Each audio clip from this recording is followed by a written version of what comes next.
In this video, we're going to fire up the LG Nexus 5 for the very first time. So let's get to it. So if you missed my unboxing video of this device, click on the link at the end of this video and you'll see a whole series of videos dedicated to the Nexus 5. But in this video, we're going to fire it up for the very first time. Now, Android has about 80% of the market share of worldwide cell phone use. 80%. So I'm guessing you probably know how Android works. So I'm going to make this process very quick, at least signing through everything. I'm not going to read everything unless I see something that's a little bit different. What I want to focus on is turning on the device for the first time and giving you my first impressions of Android 4.4 KitKat. So we have the power button on the right-hand side of the phone. I'm just going to hold that down until we get the Google splash screen here. There we go. A little vibration, a little haptic feedback. Google splash screen, and we're going to have what I think is a new Nexus intro. So this is a different intro than what you might be used to on Nexus devices.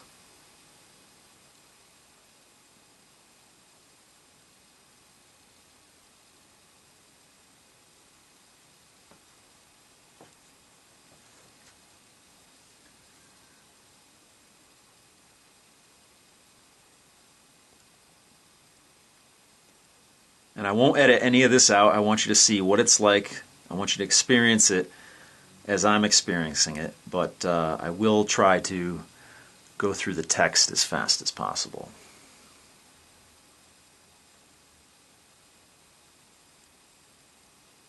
Okay.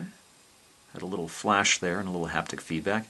So this is very familiar if you have an Android phone. So I'm speaking English. Let's go through that. Okay, insert your SIM card. I'm going to skip this for right now only because there's a certain setup process that I have to do with Straight Talk Wireless, and I want to get the phone started first and then I'll worry about setting it up later. I'm going to hit skip here, select Wi-Fi. Okay, I edited that out. I entered in my password for my home wireless network. The next thing up here is System Update. The phone needs to download and install a software update from Google. So let me do that. And I'll probably edit this for time because this won't be interesting. This could take up to 5 minutes. Okay, so the update was successful and we have to do this all over again. English wants me to insert the SIM card. We'll do that later. Okay, so I had to enter in my home wireless network information again. Now, one thing to note, the keyboard, and we'll go over that in a little more in depth when I get this thing up and running, but the keyboard, when you actually type on it, there's some haptic feedback. Which is different from the Nexus 4. Got Google. Do you have a Google account? So let me sign into my Google account and I'll join you on the other side of that. Okay, Google Services, if you want to back up and restore, I have that checked there.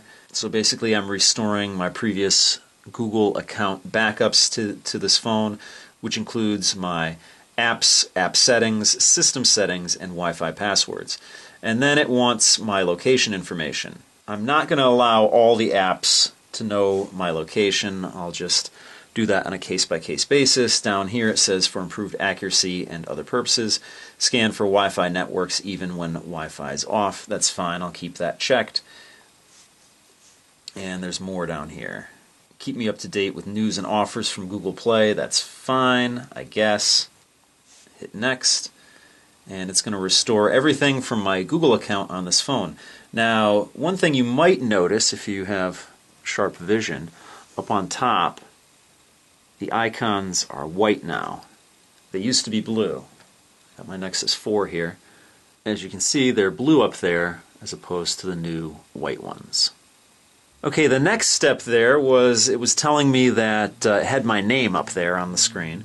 And it said that some apps use my name to personalize the experience. So I don't know how I feel about that. I try and keep things, I like my privacy, I try and keep things private, but we'll see how that works out for me.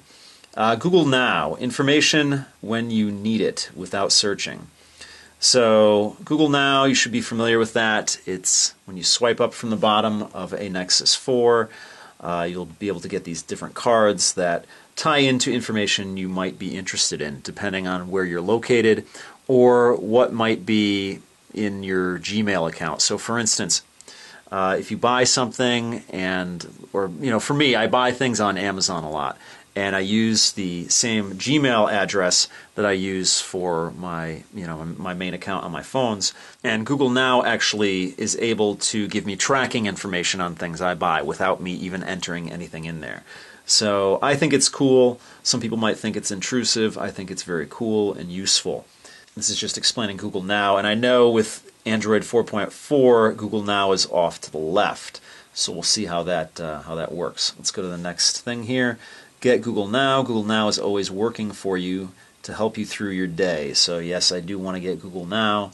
It's basically going to store my location and use my calendars, Gmail, and Google data for reminders and whatnot. So I find it useful, but if you don't, you can opt out of that. So here we go. Google Now is off to the left. You have say OK Google to start search. So I said OK Google, and it's listening. Anyway, let's get out of that. Welcome, make yourself at home, and then create more screens for apps and folders. So another thing that's new on Android 4.4 is that basically you have one home screen, but you can create as many as you want.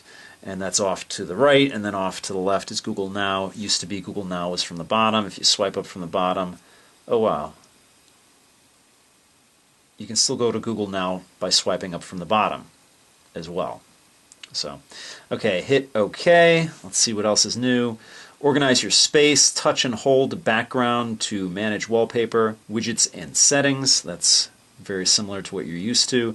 Hangouts does SMS. That's something that's new as well. Hangouts is now your default setting SMS app. So there we go, the very colorful looking Nexus 5. And again, it intimates a 5 here. You can change that background, and I most definitely probably will. So let me just show you the Nexus 5 next to the Nexus 4.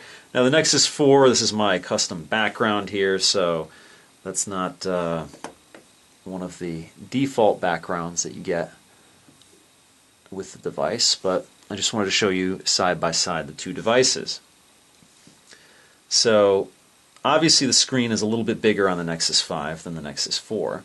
But it also appears a lot bigger because now your navigation on the bottom, you have the transparency of that navigation, so you can actually see the wallpaper behind it, and then the same is true for the bar on the top.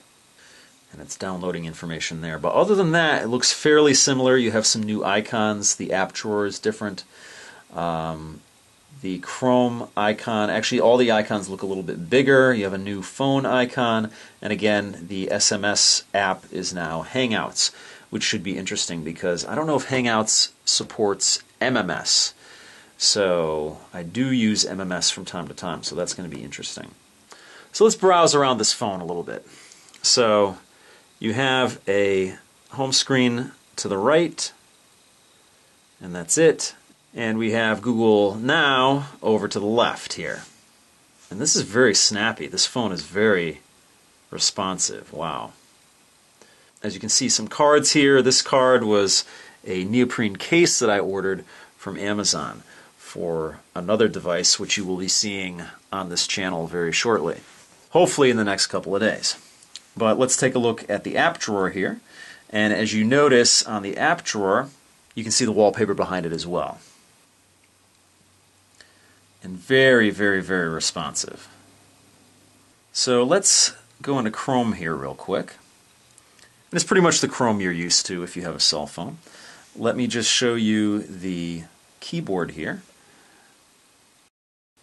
Looks very familiar. Let me type something out here. You get that haptic feedback, and I don't know if you can hear it because it is somewhat audible.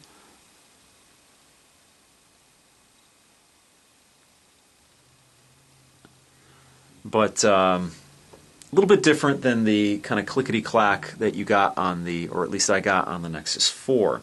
I'm sure I could probably enable the sounds on this as well if I wanted to. But let me just look up Tech Harvest. Now this is running off of my Wi-Fi. This is an LTE phone though, so hopefully I'll be able to activate that with with Straight Talk Wireless. But that's my YouTube stuff on here. Let me just click on that. Got different browsers on here. Let me go in Chrome. Not a big fan of apps, even though it gives me the mobile website here. Not a big fan of mobile websites either. But here we go. Everything seems very snappy on this phone. Of course it should, because it is the latest and greatest. It's actually a quad-core processor on this device, so very impressive. It's clocked at 2.26 gigahertz per core, so very responsive device. Very high-end, very responsive.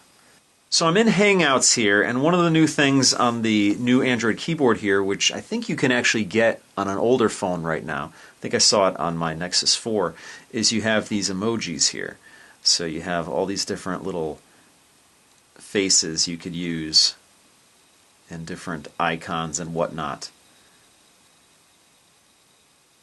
in your messages.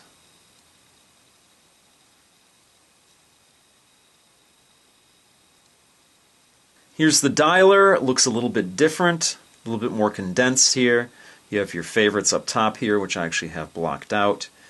Now again, if you want more home screens, you can create another home screen. Let's put the Arcus Weather app in, and I could put it in one of the two existing ones, or create a third one and just place it there. So now I have 4 home screens, including Google Now. And let's see if I can get rid of that home screen. Yeah, now I have 3 home screens, so it's very automatic. So if you have a blank home screen, you don't have that home screen anymore. Very cool. So just to show you, Android version 4.4, and if you want to see the Android animation, just keep clicking on that, and there we go. Kit Kat. Spin that around a little bit. There we go. Android 4.4. I actually haven't had a Kit Kat in years. Had I had more time today, I would have done a Kit Kat bar, chocolate bar unboxing, but only so much time in the day. So that's the Google Nexus 5, and I'm really impressed with it so far. The speed is... I never found that the speed on my Nexus 4 was lagging or anything like that. But there's a definite difference between the Nexus 4 speed and the Nexus 5. I mean, it's just incredibly responsive. Very nice. I'm very happy with it so far. The only thing I wish is that I could have bought that overpriced case, because, like I said, I'm very careful with my devices, and I'm going to have to be extra careful with this one since it is basically naked. So... anyway, that's going to do it for this video. If you have any questions or comments, please post them down below. If you like what you see, please subscribe. And as always, if you want to help out my channel, give me a thumbs up or favorite this video. So thanks so much for watching, and I'll see you guys in my next video.